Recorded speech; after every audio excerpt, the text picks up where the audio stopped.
இந்த ஒரு பால் சாப்பிட்டீங்கன்னா, உங்க லைஃப் டைமே நீங்க சேவ் பண்ணலான்னு சொன்னா நம்புவீங்களா?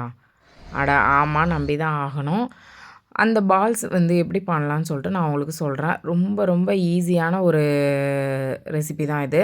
இந்த பால் சாப்பிட்றதுனால வந்து உங்களுக்கு நல்ல ஹேர் குரோத் கிடைக்கும். அதுவும் இல்லாம ஹெல்த்துமே நல்ல வந்து ஒரு ரிசல்ட் கொடுக்கும். வால்நட், பாதாம், முந்திரி, அப்புறம் வந்து பிஸ்தா எ எல்லாமே 1/4 கப் எடுத்துக்கோங்க. அப்புறம் வந்து ஃப்ளாக்ஸ் சீடு ஒரு 1/4 கப்பு, அப்புறம் பம்ப்கின் சீடு ஒரு 1/4 கப்பு, அப்புறம் வந்து இது சன்ஃப்ளவர் சீட்ஸு வந்து ஒரு 1/4 கப் எடுத்துக்கோங்க. எல்லாத்தையும் நல்லா ட்ரை ரோஸ்ட் லைட்டாக இந்த மாதிரி ட்ரை ரோஸ்ட் பண்ணி எடுத்துகிட்டு, அதை எல்லாத்தையும் ஒரு மிக்ஸி ஜாரில் மாற்றிட்டு, அதை மொத்தமாக வந்து நல்லா பல்ஸ் பண்ணி அரைச்சி எடுத்துகிட்டு வந்துடுங்க. அதுக்கப்புறமா வந்து நல்லா வந்து அதுக்கு ஸ்வீட்னஸ்க்காக நம்ம இன்றைக்கி வந்து வெறும் டேட்ஸ் மட்டும்தான், சீட்ஸை ஃபுல்லாக ரிமூவ் பண்ணிவிட்டு டேட்ஸ் மட்டும் நீங்கள் ஆட் பண்ணிங்கனாவே போதும். இதே போதுமான அளவு தான். இந்த நட்ஸோடு நீங்கள் மக்கனா கூட ஆட் பண்ணணுன்னா ஆட் பண்ணிக்கலாம். நான் இன்றைக்கி இது மட்டும் தான் ஆட் பண்ணியிருக்கேன்.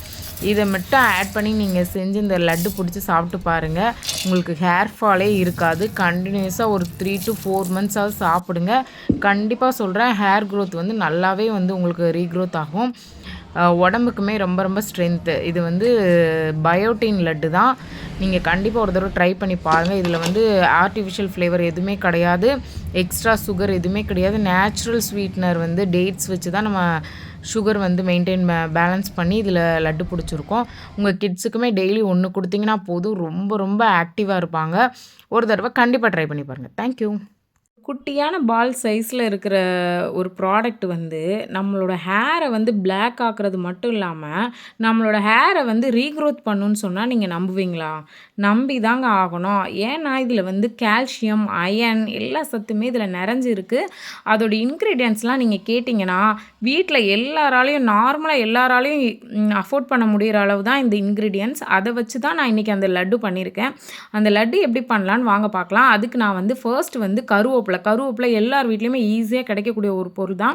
நைட்டே நல்லா வாஷ் பண்ணிவிட்டு அதை நல்லா உணர வச்சுருங்க. காலையில் வந்து நல்லா ட்ரை ரோஸ்ட் பண்ணிவிட்டு அதில் வந்து 1/4 கப்பு கருப்பு எள்ளும் வெள்ளை எள்ளும் 2ம் ஈக்குவலாக எடுத்து அதையும் நல்லா போட்டு நல்லா ரோஸ்ட் பண்ணிங்க. எள்ளு வந்து சீக்கிரம் பொரிஞ்சிரும். கருஞ்சீரகம் வந்து 1 டேபிள் ஸ்பூனை யூஸ் பண்ணிக்கோங்க. நல்லா இதை ஃபுல்லாக நல்லா பொரிச்சு எடுத்துகிட்டு அதை வந்து ஒரு மிக்ஸி ஜாருக்கு ட்ரான்ஸ்ஃபர் பண்ணிவிட்டு நல்லா பல்ஸ் மோடில் போட்டு நல்லா அரைச்சி எடுத்துருங்க.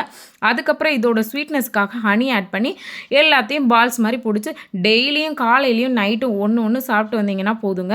உங்களோட ஹேர் வந்து நல்லா பிளாக்காக மாறிடும். அது மட்டும் இல்லாமல் கண்டினியூஸாக எடுக்கணும். ஹேர் வந்து ரீக்ரோத் ஆகிறதுக்கு இது யூஸ்ஃபுல்லாக இருக்கும். கண்டிப்பாக ட்ரை பண்ணி பாருங்கள். அதோட நம்மளோட சேனலை ஃபாலோ பண்ணிக்கோங்க. தேங்க்யூ. ஈஸியாக சிம்பிளாக மேக் பண்ணுற ஒரு ஸ்நாக்கு ஸ்கின்னுக்கும் ஹேருக்கும் ரொம்ப யூஸ்ஃபுல்லாக இருக்கும்னு சொன்னால் நம்ப முடியுமா? ஆனால் இதுதான் உண்மை. நான் மென்ஷன் பண்ணியிருக்க எல்லா சீட்ஸையும் வந்து 1 டேபிள் ஸ்பூன் கீயில் வந்து நல்லா ரோஸ்ட் பண்ணிவிட்டு அதில் வந்து கொஞ்சமாக பெப்பர் சால்ட் ஆட் பண்ணிவிட்டு ஒரு ஏர்டைட் கிளாஸ் கண்டெய்னரில் போட்டு ரெகுலராக 1 ஸ்பூன் டெய்லின்ற மாதிரி பேசிஸில் எடுத்துகிட்டே வந்தீங்கன்னா உங்கள் ஸ்கின்னும் க்ளோயிங்காக இருக்கும். உங்கள் ஹேரும் நல்லா ஃப்ரெஷ்ஷியாக இருக்கும். ஹேர் ஃபாலே இருக்காது. கொஞ்சம் கொஞ்சமாக ஹேர் ஃபால் வந்து ரெடியூஸ் ஆகி நல்ல ஹேர் க்ரோத் இருக்கும். கண்டிப்பாக ஒரு தடவை ட்ரை பண்ணி பாருங்கள்.